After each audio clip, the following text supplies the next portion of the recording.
बाट फेटेब mobile chat news गड़ परवर्ती प्रसंग पुलिस एसआई नियुक्ति परीक्षा केलेंकारी मामला 110 आशायी जो मोबाइल फोन जबत होता फोरेंसिक परीक्षा पठा जाइए स्टेट फोरेंसिक साइंटिफिक लैब एसएफएसएल को एगुड़ी पठा जाइए पुलिस आशायी को धरवा पूर्व किंतु सबू चैट आशायी माने डिलीट कर देते दलाल निर्देश रे ए सब चैट डिलीट कर चैट को पुनरुद्धार करने एसएफएसएल गोटे बड़ चैलेंज रही चैट रे नियुक्ति परीक्षा केलेंकार अनेक गुमर लुचि क्राइमब्रांच डीजी विनयतोष मिश्र सूचना देते चैट रिट्रीव हेले गुमर पिटिब परीक्षा प्रश्नपत्र लीक नहीं बड़ क्राइम सिंडिकेट काम करुला दुईटी मॉड्यूल रे पुलिस एसआई नियुक्ति परीक्षा स्कैम होता सूचना मिलूँ गोटे विजयनगरम मॉड्यूल और अनेटी दीघा मॉड्यूल बर्तमान क्राइमब्रांच फोकस रे शंकर पृष्टि रही एसआई नियुक्ति परीक्षा जालियाती घटना पर्यंत 123 जन को गिरफ्त करा सारा आम पाखे 110टा सो बेसी मोबाइल अच्छी सबू मोबाइल रो फोरेंसिक आम गोटे गोटे करके बाँचिके कहार प्रायोरिटी हिसाब से आम पठाऊँ सबू मोबाइल रो डाटा जिते बड़े आमको सूचना जिते पिला को पचाड़ी बस डिटेन होला पड़े इमिडिएटली कहा समस्ते तमर चैट डिलीट कर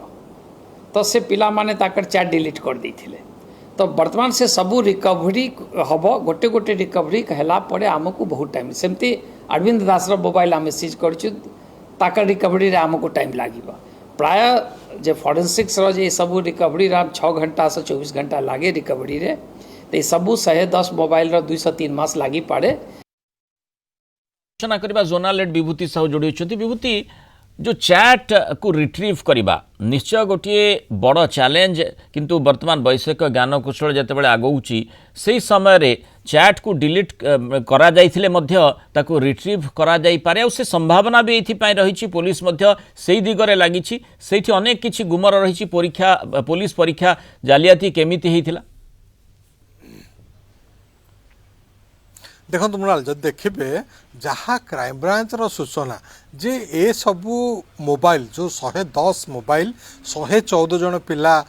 जाऊले बस रे जो माने लांच कारबार सहित संपृक्त थिले बा पेपर लीक पई जो माने योजना करथिले सेमान को धरिथिला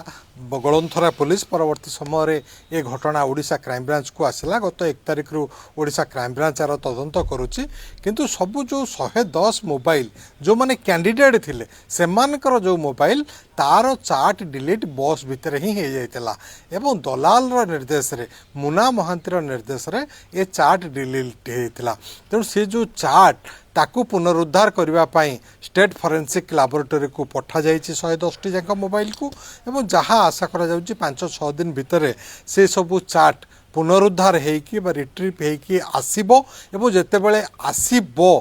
निश्चिंत अनेक किछि गुरुत्वपूर्ण तथ्य क्राइमब्रांच से पाइबो किभली करा जाउथला एवं या पछरे आउ कार हाथ थिला किछि बड़ लोक किछि एथिरे संपृक्त की एवं ना जो कथा आसी जे एथिरे जो 2टी मॉड्यूल रे ही ए केलेंकारी होता ए जो महादुर्नीति गोटे केलेंकारी होता दीघा मॉड्यूल रे अन्यटी होता विजयनगर मॉड्यूल रे एवं साधारणतः आज पर्यंत समस्ते भावुले जे केवल विजयनगरम लिंक रे बा से मॉड्यूल रे ही ए केलेंकारी होता किंतु बड़ कथा होची ता पूर्व जहाँ ओडिशा क्राइमब्रांच पाखे खबर थिला सेटार खबर थिला दीघा मॉड्यूल एवं सेठी ट्रेन रे 110 जन दीघा रे रहिबे बोली तांको पई व्यवस्था होता से माने ट्रेन रे जाई थांते दीघा को पहुँची थांते दीघा रे जाई के होटल रे रही थांते तांको सेठी प्रश्नपत्र दिया जाई थां जहाँ 5 तारिख 6 तारिख रे परीक्षा थिला ता पूर्व ए कारबार सबू होइथिला एवं एथिपई संपूर्ण रूपे व्यवस्था संगठित होइथिला सुसंगठित उपाय एवं चार्ट माध्यम रे कुहा जाइथिला एवं सेही चार्ट गुडी को डिलीट कर दिया जाइछि जो चार्ट गुडी को वर्तमान पुनरुद्धार पर अनेक किछि तथ्य आसीबो एवं जेतेबेले वर्तमान पर्यंत 123 जन को गिरफ्त करा जाइछि जोथिरे कि अछंती 114 जन रहिचंती परीक्षार्थी एवं अन्य 9 जन दलाल बा मुख्य अभियुक्त 2 जन जे कि शंकर पृष्टि जे दिल्ली रे रही कि मास्टर माइंड ए काम करथला पंचसफ्टर तार 2टी लिंक थिला गोटे होची मुना महांती अन्यटी होची ଅରିନ୍ଦମ ଦାସ ଏବଂ ଇଏ ଦୁଇଟି କଥା ଯେତେବେଳେ ଆସିଛି ଦୁଇଟି ଦିଗରେ ପଞ୍ଚସାପ୍ଟର ଯେ ମୁଖ୍ୟ ଥିଲେ ଶଙ୍କର ପୃଷ୍ଟି ଏ କାମ କରିଥିଲେ ତେଣୁ ତାଙ୍କ ତଳକୁ ଆଉ ଯେଉଁମାନେ ଥିଲେ ସେମାନଙ୍କୁ ବର୍ତ୍ତମାନ କ୍ରାଇମବ୍ରାଞ୍ଚ ଧରିଛି। କିନ୍ତୁ ବିଭୂତି ଗୋଟେ ପ୍ରଶ୍ନ ଆସୁଛି ଯେ ଯେତେବେଳେ ଆମେ ଦେଖିଛେ କିଭଳି ମାନେ ପରୀକ୍ଷାର୍ଥୀ ଆଶାୟୀ ମାନଙ୍କୁ ଯେତେବେଳେ ନିଆଯାଉଥିଲା ବାଟରୁ ହିଁ ପୋଲିସ ସେମାନଙ୍କୁ ଧରିଥିଲା ଆଉ ସେହି ସମୟ ଭିତରେ ସେମାନେ ମୁନା ଠାରୁ ଇନଷ୍ଟ୍ରକ୍ସନ୍ ପାଇଁ ଚାଟ୍ କେମିତି ଡିଲିଟ୍ କରିଦେଲେ? ଦେଖନ୍ତୁ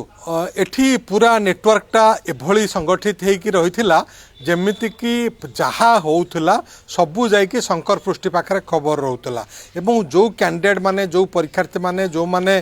20ରୁ 25 ଲକ୍ଷ ଦେବେ ବୋଲି କଥା ହେଇଥିଲା ଗୋଟିଏ ଗୋଟିଏ ଚାକିରିର ବିକ୍ରି ହେଉଥିଲା ତେଣୁ ସେମାନେ କେଉଁଠିକି ଆସୁଛନ୍ତି କେମିତି ଯାଉଛନ୍ତି ଏମିତିକି ତାଙ୍କର